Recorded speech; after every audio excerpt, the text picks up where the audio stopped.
रहीम अस्सलाम वालेकुम students, 10th biology unit 1 और हम पढ़ रहे थे रेस्पिरेटरी डिसऑर्डर। जी तो हम अब तक पहुँचे थे पेज नंबर 12 पर। जी students, pneumonia is an infection of lungs. ये हमारे फेफड़ों में एक इन्फेक्शन है, होने वाला एक इन्फेक्शन है जिसे नमूनिया कहते हैं। ठीक है, तो अगर ये इन्फेक्शन दोनों फेफड़ों को मुतासिर करे तो इसे डबल नमूनिया बोलते हैं। ठीक है, तो नमूनिया एक ऐसी बीमारी है जो हमारे लंग्स को क्या करती है, मुतासिर करती है। कैसे कि इसमें इन्फेक्शन पैदा कर देती है।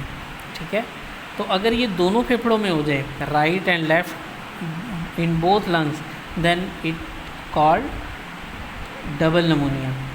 ठीक है, इस इन्फेक्शन की सबसे आम वजह जो है वो एक बैक्टीरिया है बेटा, जिसे स्ट्रेप्टोकोकस न्यूमोनाई। जी, तो स्ट्रेप्टोकोकस नमूनिया, जिसे नमूनिया करने वाला स्ट्रेप्टोकोकस एक बैक्टीरिया है, ये इसका सबब बनता है। चंद वायरल इन्फेक्शन जो हैं, जैसे कि इन्फ्लुएंज़ा वायरस से होने वाले और फंगल इन्फेक्शन के नतीजे में भी ये डिसऑर्डर पैदा कर देते हैं। ठीक है, तो इसे आप अगर डायग्राम से देखें तो अगले पेज पर आपको इसकी डायग्राम जो है वो वाज़ेह नज़र आ जाएगी। ठीक है, ये है हमारे पास नमूनिया की डायग्राम। इसमें आप देख सकते हैं बेटा कि इसमें दोनों लंग्स जो हैं, अगर इससे इफ़ेक्ट हो तो इसे डबल नमूनिया कहते हैं। और अल्टीमेट सांस लेने के अमल के दौरान जो एल्वियोलाई हैं, इफ़ फिल्ड विद पस, ठीक है, ये नॉर्मल एल्वियोलाई है जिसमें पस नहीं है, और ये वो एल्वियोलाई है जिसमें पस पड़ गई हुई है। और ये किस वजह से है? लंग्स में इन्फेक्शन की वजह से है। ठीक है, और इन्फेक्शन स्ट्रेप्टोकोकस बैक्टीरिया से होता है।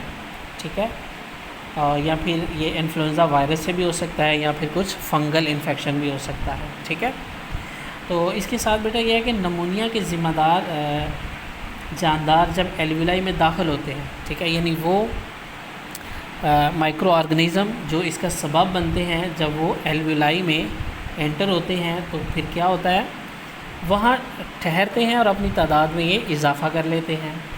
वो फेफड़ों के टिश्यूज़ को तोड़ते हैं और ये हिस्सा फ्लूइड और पस से भर जाता है, जैसा कि ये डायग्राम में आपको दिखाया गया है। ठीक है, तो बेटा इसकी जो सिम्टम्स हैं, कैसे पता चलेगा कि हमें नमूनिया का मर्ज़ जो है वो लाहिक है, या किसी पेशेंट को नमूनिया का मर्ज़ लाहिक है?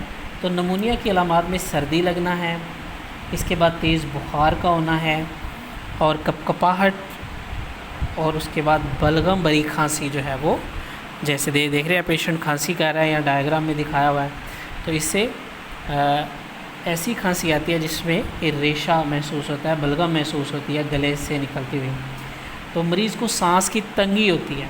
ठीक है, मरीज़ की जो जिल्द की रंगत है ना, वो स्याही या और गवानी माइल हो जाती है। ठीक है, यानी आप कह सकते हैं कि स्याही माइल। ठीक है, और इसके अलावा आप उसे पर्पलिश कह सकते हैं, यानी पर्पल रंग में और गवानी रंग में बदल जाती है। तो इसकी वजह से खून में कम ऑक्सीजन शामिल होती है।